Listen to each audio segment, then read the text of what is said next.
उसकी आँखों में टेसू का लाल रंग उभर आया था। चारों ओर फैला धुआं और राख का ढेर देखकर वह चित्कार उठी। उसके आहत हृदय से फूटते क्रंदन से प्रकृति भी स्तब्ध थी।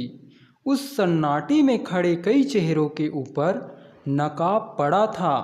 रुक्मा नकाब के पीछे का रहस्य समझ रही थी। रूपनाद भी अपना होश खो चुका था। उसके भीतर हुक उठ रही थी, लेकिन उसने अपनी पलकों की कोर को भीगने नहीं दिया। उसने बिलखती रुक्मा को अपनी बाहों में समेट लिया। मैं तुम्हें इस बार भी पाजेब नहीं दिला पाऊंगा, माफ़ करना रुक्मा, कहते हुए एक तूफानी वेग को रूपनाथ अपने भीतर रोके हुए था। मुझे पाजेब की चिंता नहीं है। आपकी साल भर की मेहनत को इस तरह राख हुआ देखकर ऐसा लग रहा है जैसे किसी ने मेरे कलेजे में चीरा लगा दिया है।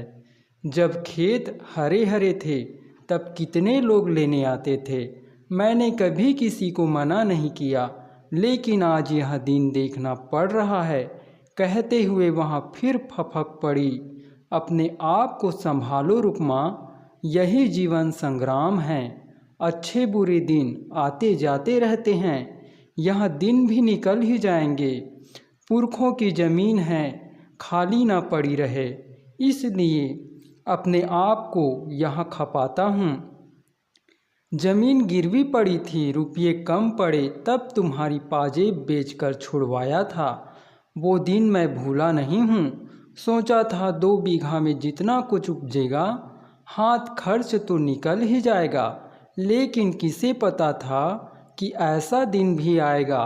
फिर वही ढाक के 3 पात केलूपोश मकान की ड्योहड़ी पर आकर बाहर आंगन में बैठे पति रूपनाथ को रुक्मा ने आवाज़ लगाई, राब परोस देती हूँ, पी कर खेत चले जाओ, पीछे मैं रोटी लेकर आती हूँ। रुक्मा का संकेत पाकर वहाँ उठ खड़ा हुआ। शीत का प्रभाव खत्म हो चुका था। खेत में चने की फसल बिखरी पड़ी थी, उसे समेटना जो था। रूपनाथ को चिंता थी कि कहीं अचानक मौसम बदला और बूंदाबांदी हो गई तो बड़ा नुकसान हो जाएगा। बीज और निराई गुड़ाई का खर्चा भी ना निकला तो कर्जा सिर चढ़ जाएगा। रुक्मा ने कल दिन भर खेत में चने उखाड़ने में जो हाड़ तोड़ मेहनत की, उस वजह से आज उसकी कमर में ऐंठन पैदा हो रही थी। रूपनाथ घर से निकला कि सामने हाथ में टेसू के फूल लिए गोपी आता हुआ दिखाई दिया। कहाँ चले रूपदा? गोपी ने पूछा। खेत पर, आओ बैठो, अभी नहीं, देर हो रही है। दिन तो चढ़ता उतरता रहता है। अभी अभी तोड़कर ताज़ा ताज़ा तरीन टेसू के फूल लाया हूँ, आज ही पानी में घुला दूंगा, होली तक रंग गाढ़ा हो जाएगा। कहते हुए वहाँ आगे बढ़ गया। हिकारत भरी नज़रों से रूपनाथ उसे जाते हुए देखता रहा। दिन ढलने से पहले दोनों ने मिलकर चने इकट्ठे कर लिए थे। चने के ढेर को देखकर रूपनाथ ने सोचा, इस बार अच्छी कमाई हो जाएगी, कर्ज भी उतर जाएगा और रुक्मा के पाजेब भी खरीद लूँगा। रुक्मा थकान के मारे निढाल हो मिट्टी के घड़े से पानी निकाल अपना गला तर कर रही थी। थकान के बावजूद उसके चेहरे पर कांति मौजूद थी। रुक्मा अपने सौंदर्य को स्त्रियोचित दायरे में बांधे हुए थी। रूपनाथ ने कहा, इस बार पाजेब खरीद कर ही दम लूँगा। रुक्मा, यह सुन। रुक्मा के चेहरे पर मुस्कान थिरक उठी। रूपनाथ के लिए रुक्मा हीरे की तरह मूल्यवान थी। आर्थिक तंगी के बावजूद प्रेम की कोर से बंधी स्त्री उसके सामने बैठी थी। जिसने तकिए में मुंह गड़ाकर अपने लिए कभी कुछ नहीं सोचा और चली आई उसके साथ जहाँ पहले से आबाद थे खंडहर, जिन पर सपनों का महल बनाया जाना शेष था। घर आते आते अंधेरा घिर आया था। रुकमा ने पहले चाय बना कर दी, फिर भोजन तैयार किया। दोनों ने साथ बैठकर भोजन किया। रात भी गहराने लगी थी।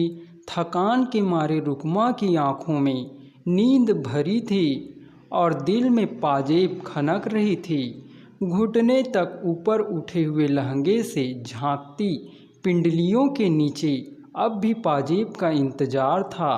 रूपनाथ उसके पास चद्दर तानकर सो गया। भोर की हल्की ठंडक वातावरण में तैर रही थी। स्वर्ण किरणें रुकमा के आंगन में अटखेलियाँ शुरू करती उससे पहले किसी ने किवाड़ खटखटाया। रूपनाथ ने आंखें मसलते हुए द्वार पट खोला। रुकमा भी अपनी ओढ़नी ठीक करते हुए दरवाजे तक आई। बाहर खड़ा भागीरथ हाँफ रहा था। क्या बात है भागीरथ, इतनी सुबह सुबह? क्या बताऊं रूपदा, गजब हो गया, अनहोनी सी कोई बात भागीरथ के हलक में ठहर रही थी। अब बताओ भी, क्या बात है रूपदा? चने भागीरथ से आगे कुछ बोला नहीं गया। रूपनाथ ने आव देखा ना ताव, बिना जूते पहने ही खेत की ओर भागा। पीछे पीछे भागीरथ। रुकमा को किसी अनहोनी घटना का आभास हुआ।